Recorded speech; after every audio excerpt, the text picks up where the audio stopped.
Hello everybody. Let us start where we have left off in our last class.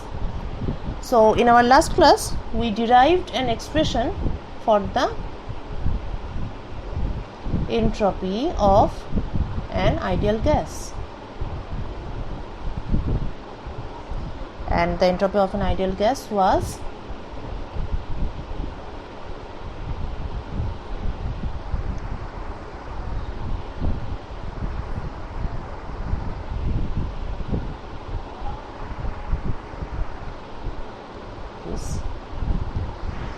sigma is universal constant.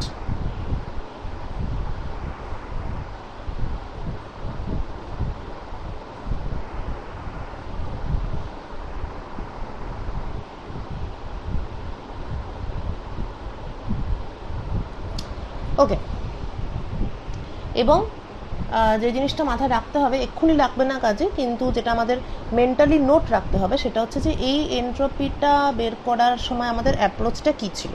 আমরা এন্ট্রপিটা পেয়েছি from log Z or basically the partition function, এবং how did we calculate our partition function? So basically we first wrote down the expression for energy, and then it was e to the power minus beta e. The energy was function of the coordinates and the momentum, and then the summation was carried over all accessible microstates. All accessible microstates bolte ki bochhacche by accessible microstates? So basically it's nothing but, suppose this is our phase space and different points in the phase space are the different microstates. এবার এই যে different points, তাহলে how many মাইক্রোস্টেটস R here, কতগুলো মাইক্রোস্টেটস আছে? এমনি দেখলে মনে হবে ইনফাইনাইট নাম্বার অফ মাইক্রোস্টেটস, কিন্তু কোয়ান্টাম মেকানিক্যালি আমরা জানি যে delta X delta P is greater than or equal to H.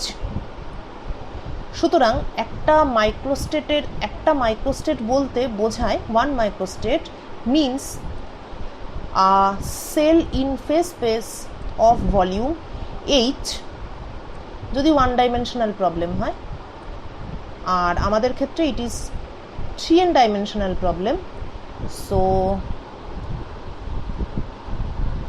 1 microstate means 1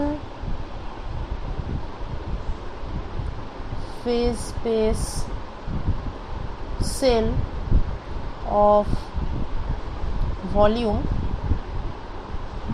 h to the power 3n. Clear? তাহলে তার মানে অল অ্যাক্সেসিবল মাইক্রোস্টেটস, তার মানে হচ্ছে যে কতগুলো মাইক্রোস্টেট আছে সেটা আমাকে জানতে হবে। এবার একটা মাইক্রোস্টেটের ভলিউম হচ্ছে h to the power 3n, তাহলে আমাকে তার মানে কি, তার মানে হচ্ছে যে we need to divide the phase space into large number of cells, each of which having a certain volume, having volume h for one dimensional problem and volume h to the power 3n for 3n dimensional problem and 6n dimensional phase space. তাহলে কতগুলো মাইক্রোস্টেটস হবে? এই যে পুরো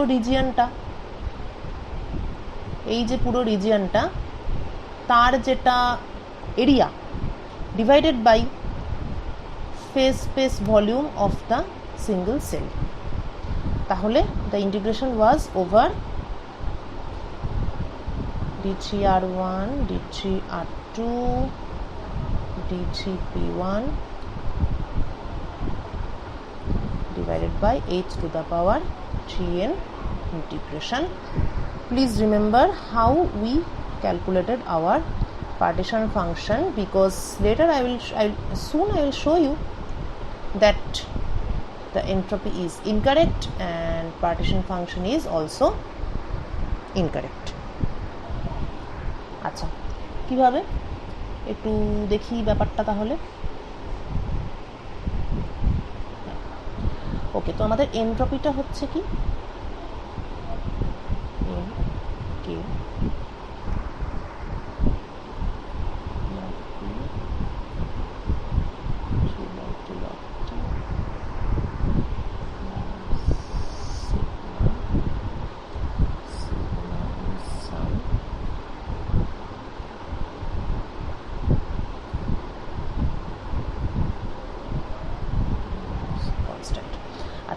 এবার entropy আমরা এখানে দেখতে পাচ্ছি যে depends on N, V and T. Now suppose size of the system is doubled. Okay, তার মানে here we have a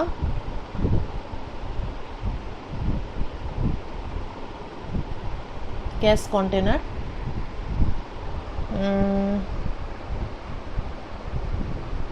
Okay, we have a gas container and there is a partition. The volume of each subsection is V, number of molecules each subsection is N, entropy of each subsection is S. তাহলে কি হলো, total volume is 2V, total number of molecules is 2N. এবার size of the system is doubled. Size of the system is doubled means removal of our partition. যেই partition তুলে নেব, এই partitionটা যেই আমি তুলে নেব সঙ্গে সঙ্গে সিস্টেমের সাইজটা ডাবল হয়ে যাবে, ভিটা 2V হয়ে যাবে, এনটা 2N হয়ে যাবে ইত্যাদি। তো আমাদের before removal of the partition আমাদের এন্ট্রপি ছিল, before removal of the partition আমাদের এন্ট্রপি ছিল জাস্ট এটাই, কেননা এন আর ভি আছে, তো it is N K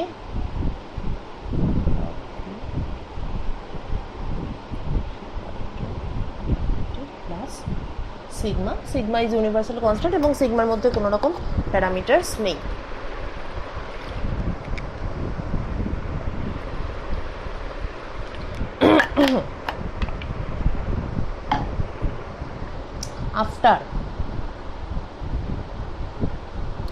after removal of the partitionটা আমি এবার তুলে নিলাম।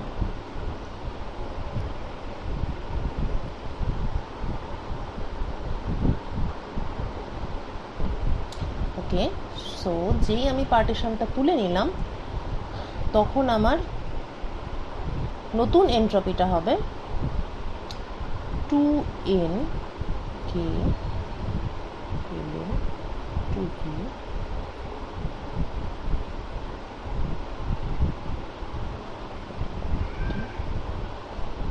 Plus sigma.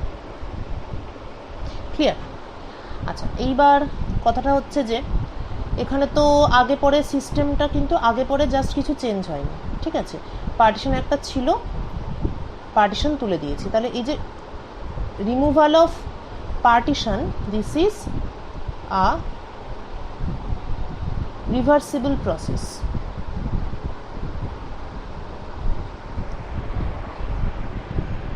ঠিক আছে, কেন রিভার্সিবল? কেননা আমি পার্টিশন অরিজিনালি ছিল, তারপর আমি এটাকে তুলে দিলাম, I remove the partition, but again I can put the partition back without causing any change in the system. So this is a reversible process. The removal of partition is a reversible process because I can repeat the process, I can remove it, I can put it back without causing any change in the system or without requiring any extra energy from the external agents.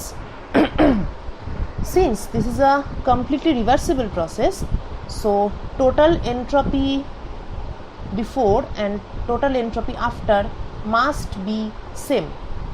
So what is our total entropy before removal? It is this is the total entropy, because S is the entropy of this section, S is the entropy of this section. So total entropy of the entire system before removal is this, total entropy of the entire system after removal is this, and clearly 2s is not equal to s dash. কি আশ্চর্য! The system before and after, the accessible microstates of the molecules before and after change হয়নি। এসটা কিসের উপর depend করে? S depends only on the accessible microstates. এই যে মলিকিউলগুলো, ওরা তো জানেই না যে মাঝখানে একটা পার্টিশন কখন ঢুকলো বা বেরোলো। ওদের অ্যাক্সেসিবল মাইক্রোস্টেটস কিন্তু কিছুই চেঞ্জ হয়নি। এই মলিকিউলটা এখানে ছিল, ও এখানেই থেকে গেছে, ও এখানে ছিল, ওখানেই থেকে গেছে, মাঝখানে পার্টিশন ঢুকেছে, বেরিয়েছে, ঢুকেছে। তো সিস্টেমের কোনো পরিবর্তন নেই, এবং আবার আগের জায়গায় সিস্টেমটা চলেও যেতে পারে without needing any external energy.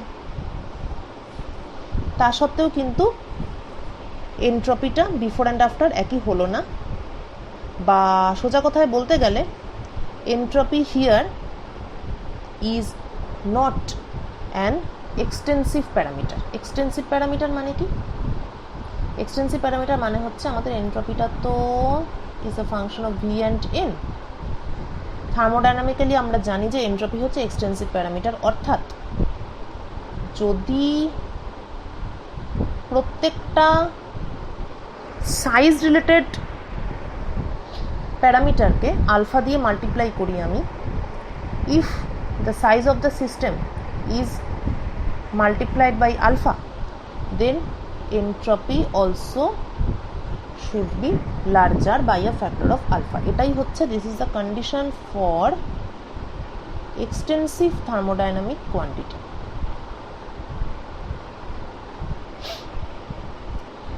Clearly এই ফর্মুলাটা মোটেও সেটাকে স্যাটিসফাই করছে না। এখানে আলফা বসাও, এখানে আলফা বসাও, so this is not equal to alpha S. ঠিক আছে, তার মানে আগেই বলেছিলাম যে এন্ট্রপির এই ব্যাপারটা কিন্তু ভুল। এন্ট্রপির এই ফর্মুলা অনুযায়ী আমরা এখানে কি পাচ্ছি? 2s is not equal to s dash। তাহলে ব্যাপারটা এখানে কি হলো? আগের আর পরের এন্ট্রপিটা একই হলো না কেন?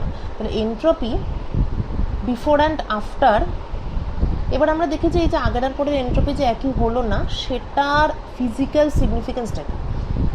What does this inequality of entropy mean actually?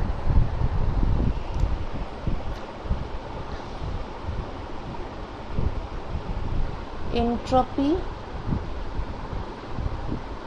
Before and entropy after,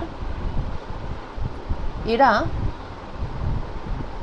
equal হয় একমাত্র যদি দ্য প্রসেস ইজ রিভার্সিবল।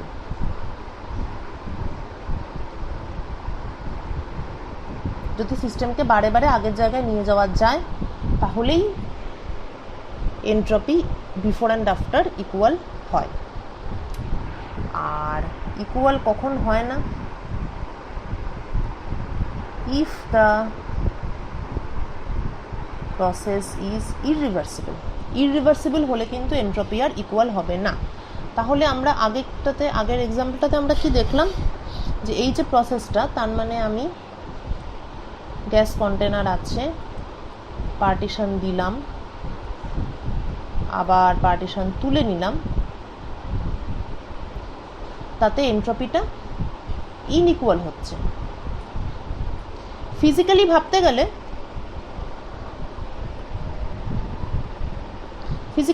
গেলে দিস প্রসেস ইজ রিভার্সিবল, কেননা আইডেন্টিক্যাল গ্যাস, যে যেমন আছে তেমন, পার্টিশন দিলাম, তুলে নিলাম।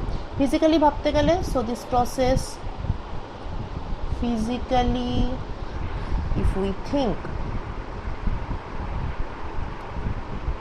This process is reversible. কিন্তু ম্যাথমেটিক্যালি যখনই আমরা ভাবছি, তখন দেখা যাচ্ছে প্রসেসটা irreversible. Why? Because the entropy is before and after entropy is no more equal. তাহলে ভুলটা কোথায় হচ্ছে? ফিজিক্যাল থিঙ্কিংয়ে ভুল হচ্ছে নাকি ম্যাথমেটিক্যাল থিঙ্কিংয়ে ভুল হচ্ছে? ম্যাথমেটিক্যাল থিঙ্কিং তো ম্যাথমেটিক্স ইজ ম্যাথমেটিক্স, সেখানে আর কি গন্ডগোল হবে? তাহলে এখানে একটা প্যারাডক্স হয়ে যাচ্ছে ব্যাপারটা।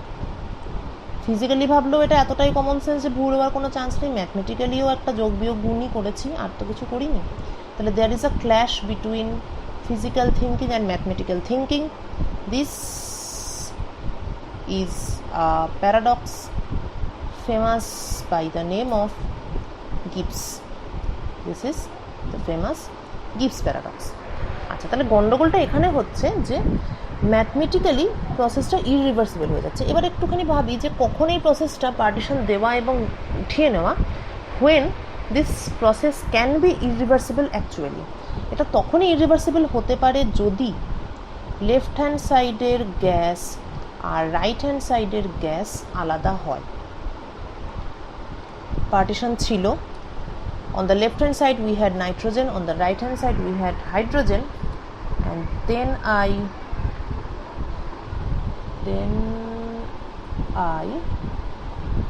removed the partition. কি হবে? On the left hand side I had nitrogen, and on the right hand side I had hydrogen. When I am removing the partition, the hydrogen molecules will diffuse towards left and the nitrogen molecules will diffuse towards right, and there will be a complete mixture. এরপর আবার যদি আমি if I put my partition back, the system will not go back to its original state. The process is irreversible. তাহলে for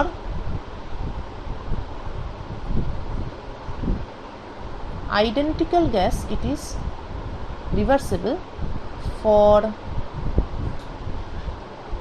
non-identical gas it is irreversible, এবং ম্যাথমেটিক্যালিও it is ইররিভার্সিবল। তাহলে দেখা যাচ্ছে ম্যাথমেটিক্সটা physical থিঙ্কিংয়ের সঙ্গে তখনই মিলছে যদি গ্যাসগুলো নন আইডেন্টিক্যাল হয়। তাহলে for non identical gas mixture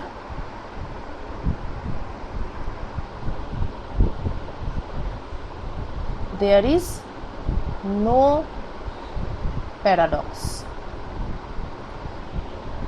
gas mixture যদি নন আইডেন্টিক্যাল হয় তাহলে কিন্তু আর কোনো সমস্যা নেই, কারণ তাহলে আমার এই পার্টিশন তোলা বা নামানো এটা হচ্ছে বিকামস ইররিভার্সিবল। সুতরাং entropy before and after should no more be equal, এবং ম্যাথমেটিক্যালিও আমরা সেটাই পাচ্ছি, এন্ট্রপি বিফোর অ্যান্ড আফটার আর ইজ নট ইকুয়াল। তাহলে নন আইডেন্টিক্যাল গ্যাস মিক্সচারের ক্ষেত্রে কিন্তু প্যারাডক্সটা এক্সিস্ট করছে না। এই জিনিসটার একটাই মানে হয় যে আমরা যখন ম্যাথমেটিক্সটা করেছিলাম, when we calculated the mathematics for entropy, কোথাও একটা আমরা মলিকুলগুলোকে নন আইডেন্টিক্যাল ভেবেছি, তাই নয় কি? কেননা নন আইডেন্টিক্যাল গ্যাসের ক্ষেত্রে দেখা যাচ্ছে যে ব্যাপারটা ম্যাচ করছে, ফিজিক্যালি যা ভাবছে আর ম্যাথমেটিক্যালি যা ভাবছে সেটা ম্যাচ করছে। তার মানে এটাই দাঁড়াচ্ছে যে ম্যাথমেটিক্যালি আমরা ক্যালকুলেশন করার সময় মলিকিউলগুলোকে we have assumed the molecules to be non identical, or আরও ভালো করে বলতে গেলে we assumed the molecules to be distinguishable. চিন্তা ভাবনা করার সময় আমরা ভাবছি পুরোটাই একটাই gas. While physically thinking, we are thinking that all atoms are identical, but mathematically we considered all atoms or molecules to be non-identical. তার জন্যই the entropy we have obtained is for non-identical molecules. তার জন্যই non-identical gas mixture there is no paradox and our everything fits in perfect. তার মানে দাঁড়ালো যেই partition ফাংশনটা, এটাই তো, হ্যাঁ, যেই পার্টিশন ফাংশনটা আমরা ক্যালকুলেট করেছিলাম সেখানে মলিকিউলগুলো যে আইডেন্টিক্যাল সেটা আমরা ধরিনি। অর্থাৎ এবার পার্টিশন ফাংশনে অ্যাকচুয়ালি কি হয়, summation over all accessible microstates, number of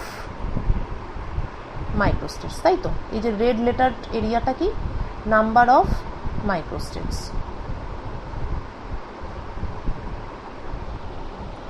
ধরা যাক number of microstates is something like zeta. এইবার কথা হলো যে যেহেতু অল মলিকিউলস আর আইডেন্টিক্যাল, তাহলে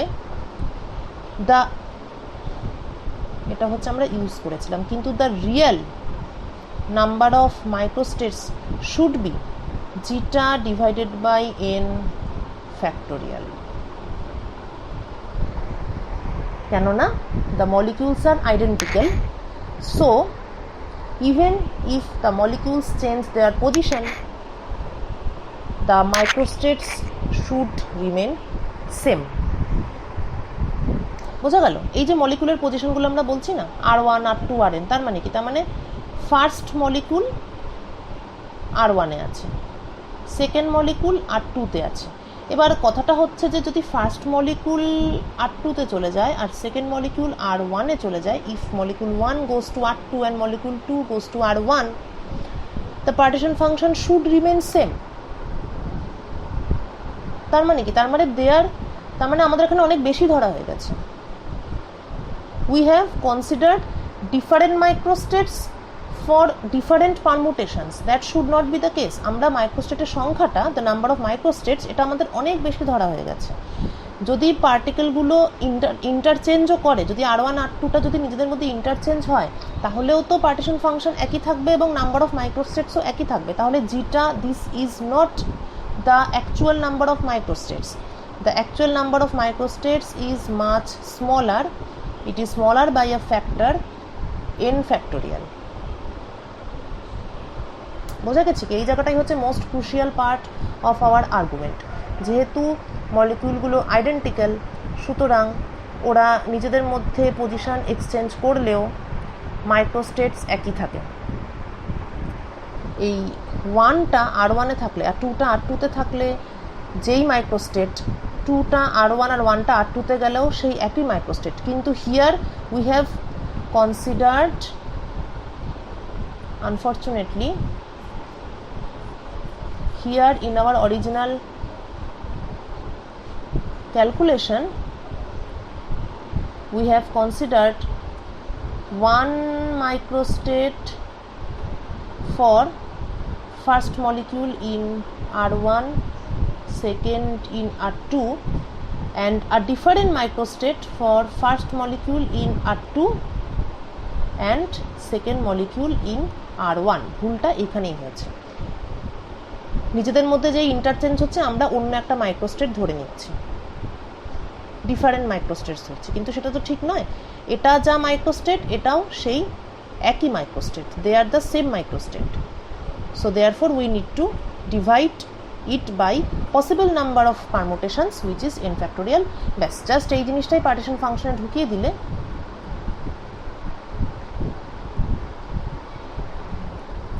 জাস্ট আমাদের কি করতে হবে, আমাদের একটা নতুন পার্টিশন ফাংশন ইন্ট্রোডিউস করতে হবে, এবং this is our real partition function which is this.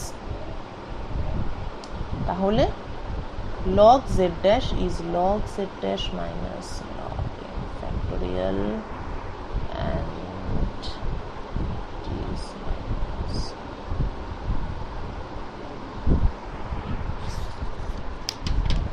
এইটা। এবার এই ব্যাপারটাই ঢুকে যাবে আমার যে এনট্রপির ফর্মুলা ছিল সেখানে। তাহলে এনট্রপির ফর্মুলার একটা কারেকশন হবে, এবং কারেকশন হয়ে finally what we get is this. Sorry,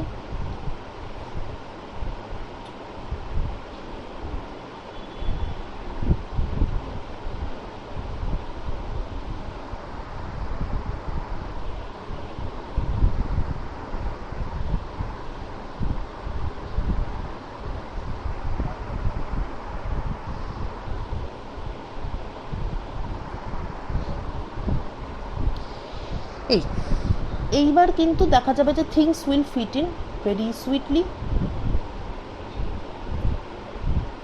আমরা এখানে যদি আলফা বসাই, n becomes alpha n, v becomes alpha v, then s becomes alpha s. Thus entropy becomes perfectly extensive thermodynamic quantity, ঠিক যেরকমটা আমরা থার্মোডাইনামিক্সে পড়েছিলাম, এবং all the disputes are settled and the paradox explained.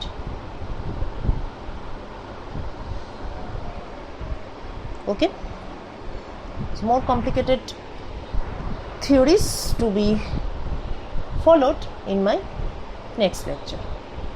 Thank you.